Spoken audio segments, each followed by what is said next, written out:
Le titre est Lise T. Autobiographie au singulier.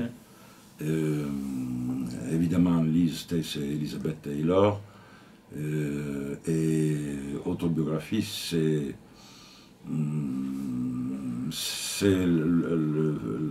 l'aboutissement d'une réflexion interne et intime du livre.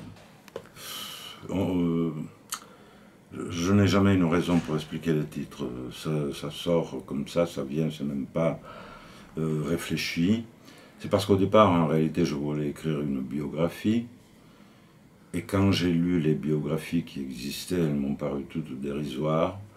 Et donc, j'ai souhaité écrire quelque chose d'intime, de secret, de la vie d'une femme, d'une des femmes les plus à la fois belles et redoutables du XXe siècle. Et du coup, ça ne pouvait être qu'une autobiographie, puis c'était secret et jamais dit, en fait. Voilà. C'était à la fois un principe, comment dire, très secret, un peu humoristique, évidemment, bon, parce que ce n'est pas normal que quelqu'un qui est mort ait écrit une autobiographie. Il y a un peu d'humour dans cela, mais il y a aussi, je crois, une tendresse féroce, voilà. Une grande tendresse pour cette femme. C'est Liz Taylor, oui. Oui, Elizabeth Taylor.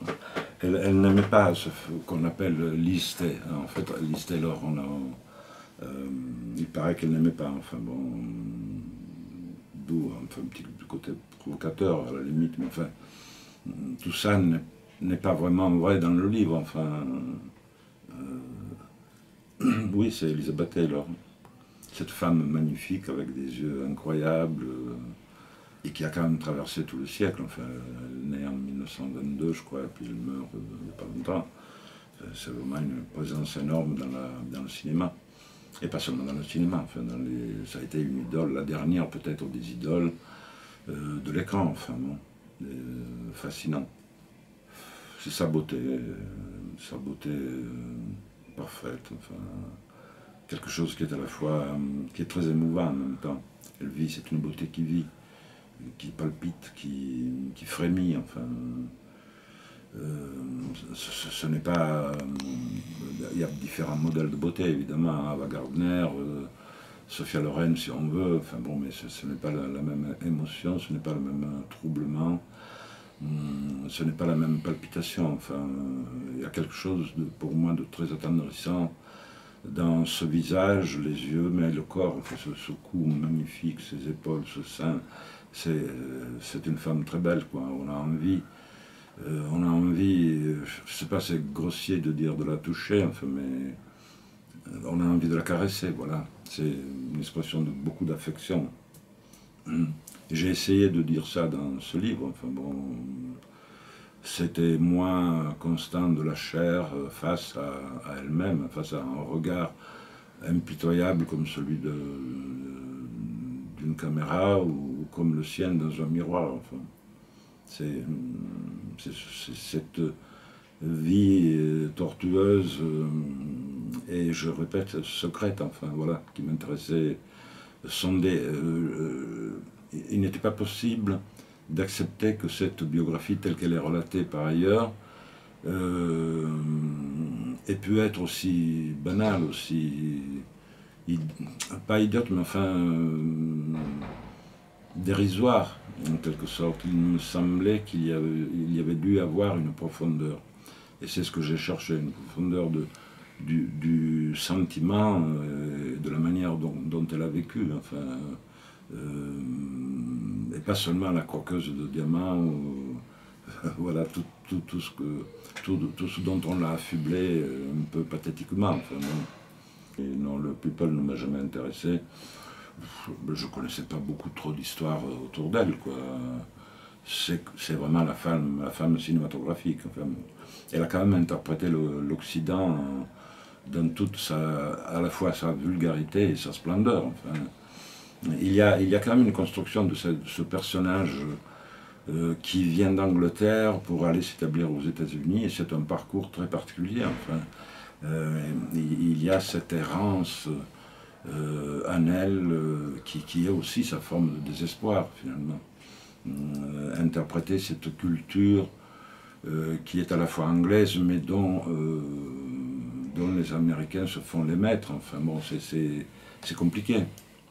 Ça a dû être compliqué, en fait. Et puis d'autres rapports avec le cinéma même. Enfin bon, elle commence très très tôt. À 8 ans, elle joue.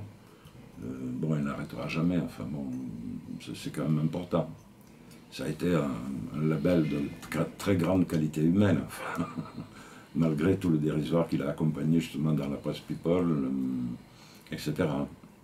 Et c'est vraiment les films. Et puis il y a des films qui sont inoubliables. Je ne sais pas, Le Lac, par exemple. La dernière fois que j'ai vu Paris, ce sont mes films préférés. La chatte sur un toit brûlant, Soudain l'été dernier, etc. Même le grand Fatrak avec Cléopâtre, elle est splendide. Enfin, je veux dire, la question a été réglée une fois pour toutes par Flaubert, lorsqu'il dit « Madame Bovary, c'est moi ». Donc c'est peut-être un peu prétentieux de dire « Elisabeth Taylor, c'est moi », mais ça veut dire que l'écriture est la mienne. Enfin, bon, voilà. Et l'écriture, je ne sais pas si elle a vraiment une sexualité, elle emporte, elle charrie de la sexualité, mais elle-même n'est pas un véhicule sexuel, enfin, sauf dans les lettres d'amour, évidemment. Disons que c'est une grande lettre d'amour pour cette femme. Il y a une fascination du féminin, bien sûr, mais ça n'a rien à voir avec la sexualité. Il y a une fascination réelle du féminin, oui, de tous les gestes que le féminin accomplit, ne serait-ce qu'en se maquillant. Enfin, par exemple, cette poudre de la vie, les vêtements. Il y a un faste dans le féminin qui n'appartient pas au masculin, mais que le masculin peut décrire. Enfin, il n'y a pas de problème. L'option aussi de voir comment une vie s'étiole, s'achève, se termine, il y a ça aussi qui est... c'est quand même un livre très mélancolique finalement. Enfin, bon, donc voilà, il y a des descriptions sexuelles, mais qui n'appartiennent pas... je dirais qu'elles sortent de la plume, mais elles n'appartiennent pas à celui qui écrit. Non, c'est de l'écriture, là. Mon but a été vraiment de garder une écriture extrêmement tendue du début à la fin. Enfin, c'était le seul problème. C'est une tension interne où il n'y a jamais de chute, en fait. J'espère avoir réussi, c'est le seul souci que j'ai vraiment eu. Non, mais le reste, il n'y a pas beaucoup de détails d'ailleurs. Il y a des réflexions. C'est un livre de réflexion, enfin, sur ce qui se passe dans le corps, ce qui se passe dans la tête, pourquoi dans le temps, pourquoi ceci, pourquoi cela. Enfin, il n'y a pas beaucoup trop d'épisodes. Enfin, je veux dire, ils sont connus par ailleurs. Je n'avais pas à les traiter, ils ne m'intéressaient pas vraiment. Ce qui m'intéressait, c'était une réflexion possible. Une réflexion possible faite par elle. Ce que le People lui a toujours enlevé. Hein, on l'a faite, non pas idiote, mais enfin très superficielle, enfin capricieuse, ce qu'elle était peut-être, enfin, mais rien de plus, absolument, oui, avec acharnement, beaucoup d'acharnement, travaillant 12 heures par jour. C'est un livre qui a pris beaucoup de temps, justement parce qu'il y avait cette tension interne de l'écriture, en fait. Bon, ça oblige à être dans les lignes qui se suivent